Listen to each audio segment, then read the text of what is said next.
I'm not a sociologist or a demographer or something like that, so I can't really say, is this a particularly ignorant generation.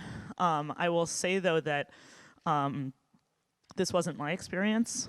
And not only was this not my experience, but the particular opportunities that I had to participate in the Jewish textual tradition were not only not reflective of that kind of ignorance, but they also were opportunities that I would not have had in either previous generations or in a non-American Jewish community. Mm-hmm. Because the way I became exposed to these traditions was that at the age of 12, I became a weekly Torah reader. Mm-hmm. And with very few exceptions, there are very few Jewish communities in the world, and there are very few Jewish communities in history going back where you would have had a 12-year-old girl reading Torah in public. Absolutely. That is a unique opportunity afforded to me by the American Jewish community.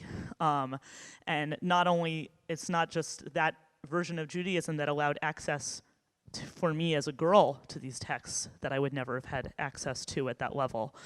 But also, the idea of the kind of books that I am writing as an adult, which are books written in English but which draw so deeply on this textual tradition, these were also books that I feel like I would not have been able to write if I were in a different Jewish community at a different period in time or in a different part of the world, because the American Jewish community has allowed me to take these texts that I had the fortune to be able to learn, that, but first of all, that I was also able to learn in a critical way, mm-hmm. right? That I wasn't learning them in this old world cheder style where I wasn't expected to question them, or I wasn't expected to challenge them, or, there was this idea that I could do sort of inventive things with these texts, and that was encouraged, right? And it wasn't that was somehow heretical or something that was going to cause me to be cast out of my community. That was something that was enriching my community, and that's also something that's unique in the American Jewish, maybe not unique but unusual, that I had those opportunities. So,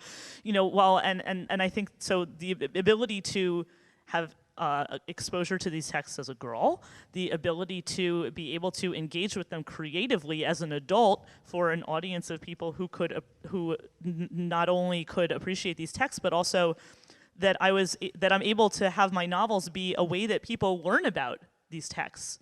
I don't know whether the American Jewish community is uniquely ignorant, but I think that the American Jewish community is uniquely fertile for these kinds and welcoming to this kind of creativity in a way that historically a lot of Jewish communities maybe have not always been.